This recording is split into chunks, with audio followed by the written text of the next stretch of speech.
I couldn't integrate with my enemy, and I know who my enemy is. But at the same time, I'm against segregation. Even the state of Mississippi, a state sweltering with the heat of injustice, sweltering with the heat of oppression. It ought to be possible, therefore, for American students of any color to attend any public institution they select without having to be backed up by troops. The image of America and of all its parts as one nation, indivisible, with liberty and justice for all. It ought to be possible, in short, for every American to enjoy the privileges of being American without regard to his race or his color.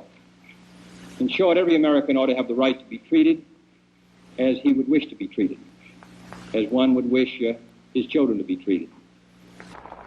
I have a dream that one day on the red hills of Georgia, the sons of former slaves and the sons of former slave owners will be able to sit down together. But this is not the case. The Negro baby born in America today, regardless of the section of the state in which he is born, has about 1/2 as much chance of completing a high school as a white baby, born in the same place on the same day.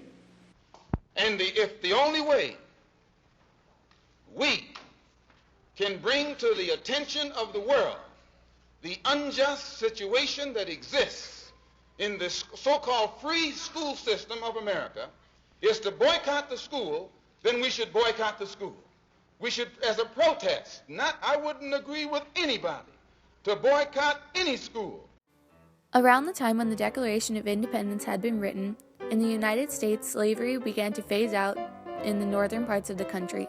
However, in the South, that was not the case.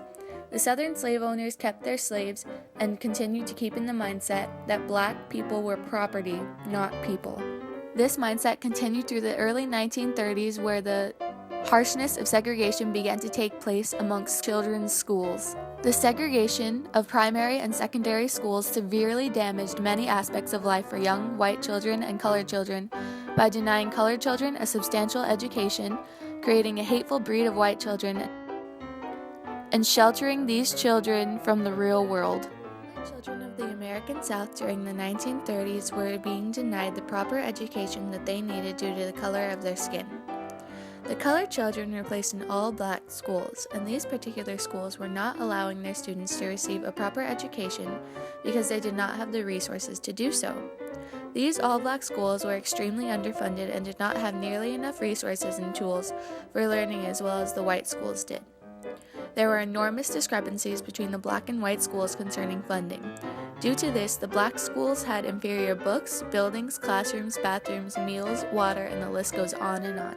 The classrooms were overcrowded and there were not enough desks and chairs for the children to sit in, and the teachers that were educating them did not receive as much training as a white teacher would.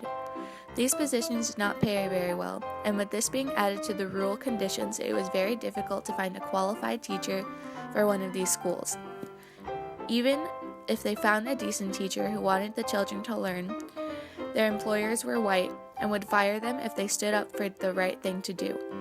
Along with this, there were limits on what could be taught to these children. The white administrators of the all-black schools did not want black children to learn about the ideas such as freedom or independence. With this, they couldn't read any books that had the United States Constitution in them, or with these lack of resources and the conditions that they were put in, the children who were victims of segregation could not educationally function. Due to the segregation between the white and black children's schools, this further allows the white children to believe that they are superior than an entire race of people.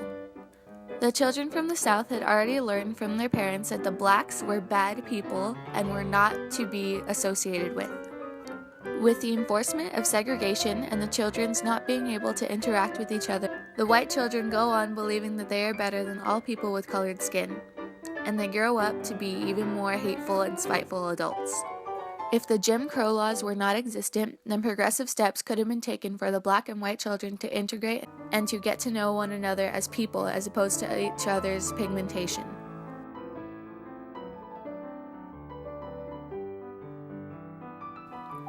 Despite all the bad it did to children and society altogether, many people of all races thought that segregation was a good thing because they believed that it sheltered young children from the harshness of racism.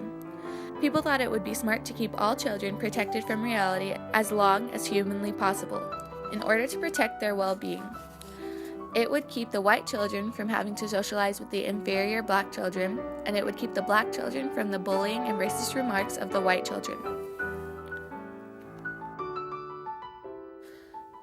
In spite of the trueness of the fact that white and black people don't need to be in the same room to learn, segregation is still an epidemic that needed to be put to a stop.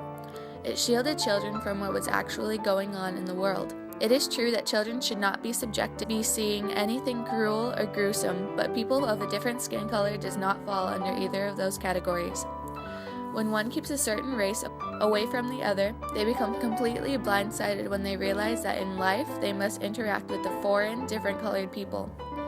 Black children have been separated from white children, and they get a harsh slap of racism when they are done with school from the white people all around them in reality. White people, when they have finished school, must be subjected to associating with colored people whom they have not gotten to know and assume they are the enemy. Segregation in schools took away the children's right to be progressive. And instead of a brighter generation with a higher tolerance for people who are different than they are, we are continuing to breed the same regressive, hateful youth. Today, segregation has been beaten. No longer are children sheltered due to the color of their skin, and no longer are people subjected to cruel conditions and hateful thoughts due to ignorance. Today, we can all thank the hard work of so many people, the teachers of the colored schools for educating their students in the worst of conditions, students for persevering through the times where an environment that a child could learn in was nowhere near becoming an environment that was peaceful and filled with acceptance. Because of the acts that were fought against, the children of today will not know the pains, the struggles, and the wrongful injustice of segregation.